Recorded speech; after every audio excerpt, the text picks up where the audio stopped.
We're going to be in Nehemiah chapter 6. I'm going to read verses 1 through 3. This is where we're going to start. It says, Now it came to pass when Sanballat and Tobiah and Geshem the Arabian and the rest of our enemies heard that I had builded the wall, and that there was no breach left therein, though at the time I had not set up the doors upon the gates, then Sanballat and Geshem sent unto me, saying, Come, let us meet together in some one of the villages in the plain of Ono. But they thought to do me mischief. And I sent messengers unto them, saying, I am doing a great work, so that I cannot come down. Why should the work cease while I leave it and come down to you? Now, as we begin to look at Nehemiah here and the things that he was doing, I titled this message, No Time to Stop, because that's what Nehemiah felt like. He had left and begun to prepare the walls there in Jerusalem where they had been torn down. And when Sanballat and Tobiah sent for him, he said, I don't have time. I got work to do. I got things that I need to get done here. So as we begin to think about Nehemiah and the things that are going on here, the first thing that comes to my mind is the concern that he had for God's people in God's city, Jerusalem. That's where he's working at here, trying to get the walls set up and the things of that nature. And you begin to think about Nehemiah. Nehemiah was the king's cupbearer. And he was a man of great integrity and honesty. If you think about it, if he hadn't been able to be trusted by the king, someone could have come in and bribed him and poisoned the king, got rid of the king. So the king trusted him completely with his life. So you know that he was a man of great integrity and honesty as he lived his life before the king. He was a man who cared about the things of God. He had a desire to see God's work and to see God's people prosper and flourish. And he had a concern for them. So the way this came about, Nehemiah saw someone that had come in that had been at Jerusalem. He saw one of his brethren come into the city there in Persia. And he said, how are the things in Jerusalem? You can imagine the conversation or how Nehemiah felt as the person began to tell him about how the walls were torn down, how there were so many breaches in the things there of the walls, how you could just crawl through it anywhere, how all the gates had been torn off and thrown to the side, and all the many things that had come about. You can kind of get the feeling of what was going through his mind there as he was worried about the people that was there, that bad report that he got. He was worried about those folks and the protection of those folks, the things that went on there with him. He was worried about all those things. Now Nehemiah could have stopped at that point. He could have just been worried about those folks from about 1,000 miles away. There in Persia to Jerusalem, it was across a great desert, and he could have been worried about them from that great distance. But that wasn't Nehemiah. That wasn't the way he was. He had this concern for the people, and he did something about that. He did something about that concern. He prayed. He prayed to God, and then he asked God to use him. Asked God to help him to do whatever it was that was needed. He made himself available. And as we see those things go on, Nehemiah here wasn't in the ministry. He wasn't a priest or a prophet or any of those things. He wasn't in the ministry. But yet he made himself available to do what it was that God desired. He hadn't been trained in the seminary. The only thing that Nehemiah was available. That's the only thing he was available. And because he made himself available, God used him and made a way, didn't he? I remember in my own life as I became a Christian and began to start to ask God to use me. I made myself available. Now when God asked me to do things, I didn't really want to do them a lot of times. I didn't want to do what I done this morning. That's not me. I didn't want to do that. But I made myself available. When God asks, we have to respond. But when he first started asking me, I didn't respond in the proper way. I didn't respond in the manner that I should have. He gave me opportunity to teach, and I said, no, Lord, you don't want me to teach. I ain't smart enough. I don't know enough about the Word. I don't have any type of eloquence or anything like that. You don't want me, and that's where I left it, but that wasn't where God left it. He made me miserable, so I said, Lord, you give me another opportunity to teach, and I'll teach. And I did. I remember it vividly. Those little 8 to 12-year-olds, 10 to 12-year-olds, I don't remember exactly the age now, but I remember what they told me. Said, if you run out of anything to say, just listen. You can hear Rick in the next room. You can hear him through the walls. So they give me some valuable data there, the very first thing. If I run out of anything to say, I can just listen. I can pick up some pointers there, some tips. When God started me, calling me to preach, no, it ain't me you're looking for. I'm right where I need to be. It ain't me. You need to look somewhere else. And I finally decided, well, I'll bargain. If this is what you really want, then this is what will happen. And in my mind, I felt like there's no possible way that it could happen. And yet, Miss Judy walked up to me in the parking lot and she said, Gary, I don't know why, but I'd like for you to preach at the youth retreat. That's what I've been praying. Lord, if you want me really to preach, then I'll preach at the youth retreat. And I knew Judy didn't pick. She prayed it up. She knew exactly who God wanted. And when she comes and said, I don't know why, I knew why. Because I've been testing God, is why. And when we make ourselves available, God will use us. He'll make a way. I made myself available, or I said I made myself available, but really I put limitations on that availability. Nehemiah here didn't. He didn't put those limitations on there. He said, Lord, I'm available. What about us in our own lives? Do we say, Lord, I'm available, and then put limitations on our lives like I did? Or do we really make ourselves available to be used by God, to be able to do whatever it is that He wanted? We know that Nehemiah believed in God and in the things of God. He believed in a lot of different things. He believed in watching, he believed in working, and he believed in praying. Whenever we first see these things come about, we see some of Nehemiah's prayers. He prayed about everything. You know, when he heard about the gates, he prayed about those gates. When he went before the king and the king said, what's the matter with you? He prayed. When the king said, well, what can I do for you? He prayed. When he had opportunity to go, he prayed. You know, he prayed about everything. He prayed about the things that were going on in his life. He prayed about everything that came about. He prayed about the project. He prayed before he spoke to the king, as I mentioned. He prayed when he was in trouble. He prayed about everything that happened and went on in his life. He prayed. You know, when I think about that prayer, I'm wondering how many of us do the same thing. How many of us pray about everything that goes on in our lives, or for those around us, or for those we come in contact with, for the lost that we know, for the family members that aren't going, that don't know the Lord. How many of us pray about everything that goes on in our lives? I heard my pastor once say that he prayed when his wife went to the grocery store. He said, Lord, I pray that you'll help her pick out the ones you want us to have. He said, you know why? Because God knows which can of beans has the most in it. And I think that's the one He wants me to have. So I pray about it. Pray that God will guide her hand when she picks up that can of beans, and pray about everything. We need to be the same way. We need to pray about everything that goes on in our lives. Everything that happens. Everything that comes about. Now, Nehemiah's trip wasn't easy. The things that he accomplished wasn't easy. It took him a while to get the walls back together. But as the walls started coming together, this is where we find Nehemiah here in chapter 6.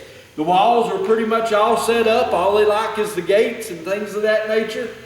But Sanballat and Tobiah are still trying to stop the work. They're still trying to stop the things that are going on. Still trying to derail the project that God sent Nehemiah there to accomplish. We need to understand that when we step forward and do the things that God wants us to do, that there will be some things that happen for each one of us. One thing that we need to notice is there will be different ways to identify what God wants. You know, as I mentioned to you, God had to show himself to me. He had to do some things that I didn't think were possible for him to finally get me to realize, hey, you made yourself available and now I want you. You know, it took a little while. I heard another young preacher once, he said that he had challenged God to do certain things when he was calling him to preach. And God accomplished those things. You know, he calls us in different ways. We don't see any challenge here from Nehemiah. Nehemiah said, God, I know that things are going on there that's not good. I know the walls are broken down. I know the people there are in great danger. I know all the things that are going on. I'm available if you want me to go. Is what he said. When the king said, hey, what's wrong with you, Nehemiah? You sick, or why is your countenance so bad? God opened the door. Nehemiah prayed. He said, King, if I found faith, if I found good favor in you, I need to go to Jerusalem because it's in bad shape. He went beyond that. Once the king said that he could go, he said, King, how am I going to pay for this? Guess who paid for it? The Persians did. They destroyed it. They carried them off. They paid to rebuild it. Because God had a plan. And he called Nehemiah to go. He sent Ezra down there to Jerusalem, and Ezra had a part in this. He didn't have a part in building the wall, but he had a part in the restoration of bringing back Jerusalem. God sent him all by himself. When he sent Nehemiah, he sent a bunch of the Persian troops with him. He sent supplies. He sent the things that were needed to get this wall built up, because that's who God is. And we need to understand that God will send us, or he'll identify the things he wants us to do in different ways. There'll be different paths for each one of us to take. As I said, Ezra had to go down there by himself. Nehemiah went with everything that he needed.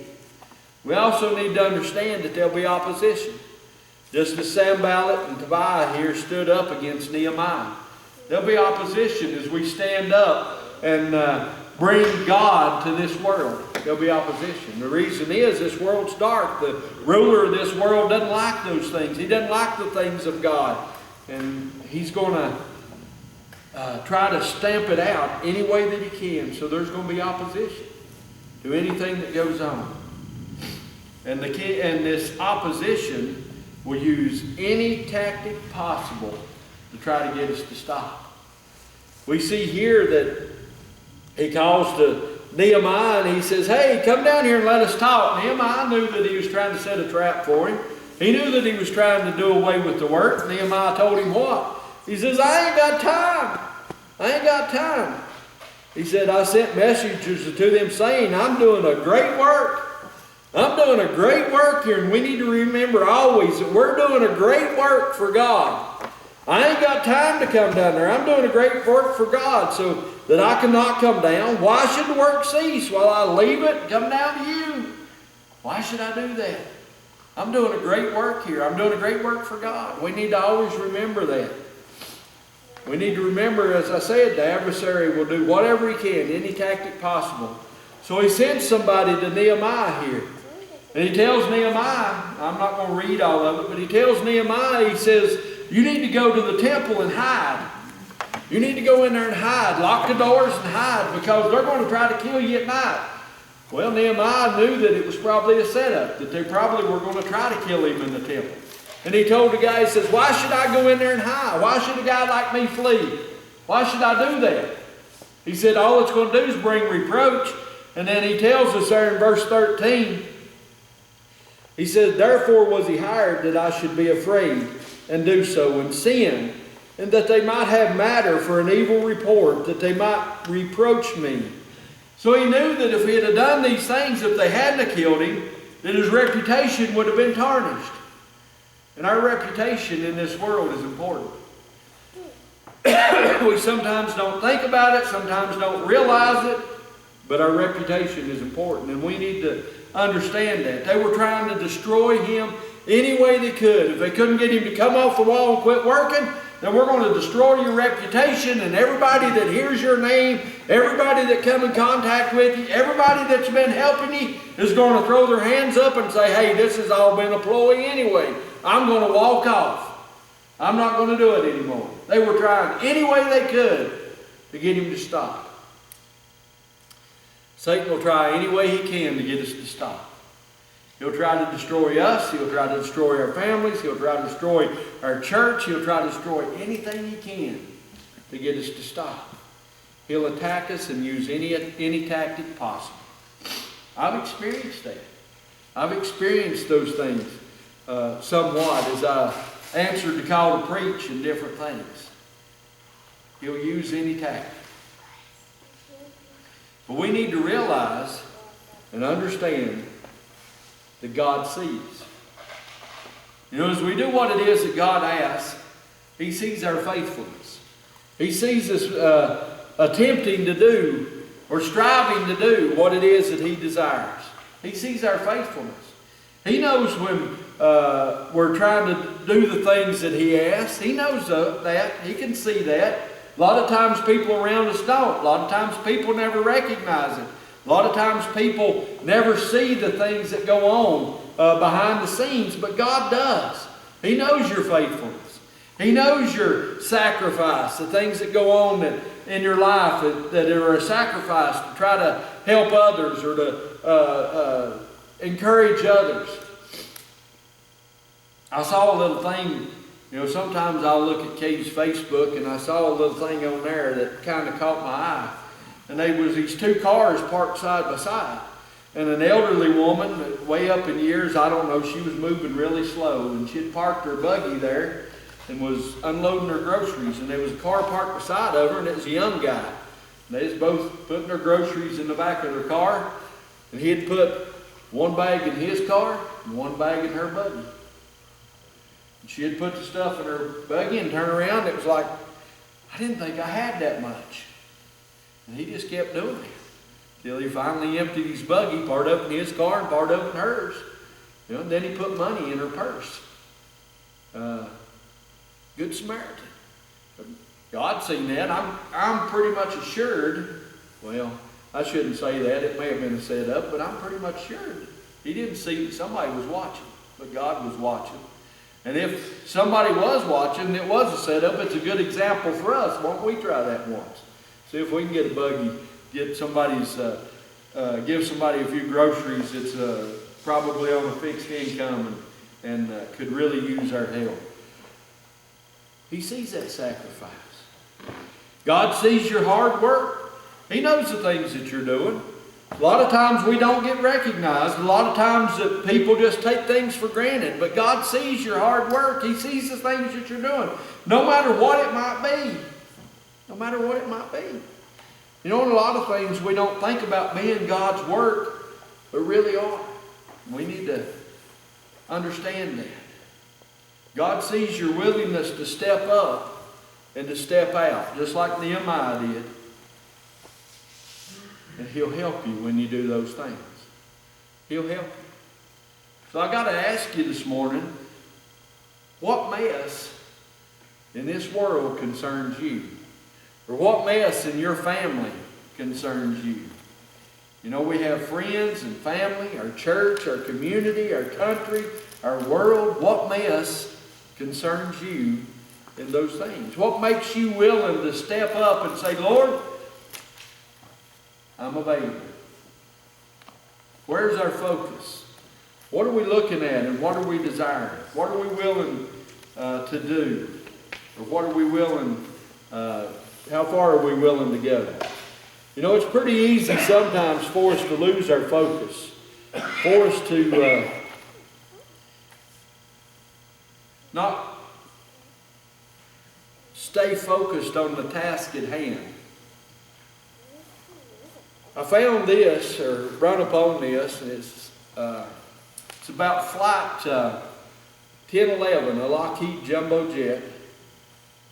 It says, on a dark December night, this happened in 1972, 48 years ago, a Lockheed 1011 jumbo jet crashed into the Florida Everglades, killing over 100 people.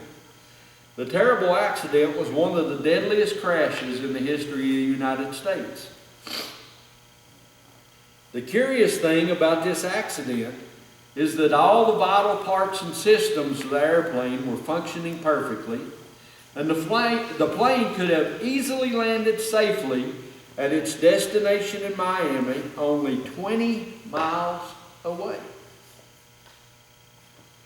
But during the final approach, however, the crew noticed that one green light had failed to illuminate. A light that indicated whether or not the nose landing gear had extended successfully. So the pilots discontinued the approach, set the aircraft into a circling holding pattern over the pitch black Everglades, and turned their attention toward investigating that light to see what the problem was. They became so preoccupied with their search that they failed to realize the plane was gradually descending closer and closer toward the dark swamp. By the time someone noticed what was happening, it was too late to avoid disaster. After the accident, the investigators tried to determine the cause. The landing gear had indeed lowered properly. The plane was in perfect mechanical condition. Everything was working properly, all except one thing: a single burned out light bulb. That tiny bulb, worth about 20 cents, started this chain of events. Ultimately, it led to the tragic death of over 100 people.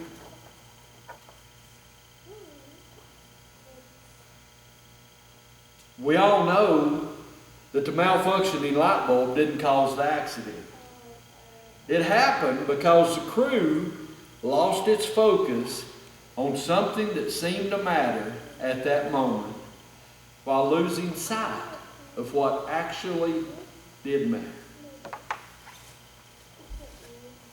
Did you catch that last little bit? They placed their focus on something that seemed to matter while losing sight of what actually did. When you read the report about this, it says that when they put it in the holding pattern, they forgot to put it on autopilot. They raised it back up where they needed to be, forgot to put it in autopilot, and went to looking for this problem with the light bulb. They thought it didn't extend, and it gradually come down. When they realized it wasn't on autopilot, they were 10 seconds from the crash, is what they said in the report. 10 seconds from the crash. How often do we forget the important things and focus on the small? What is it in our lives? What mess is it that concerns us? What's going on that we need to get corrected and focus on? If you would, stand with me.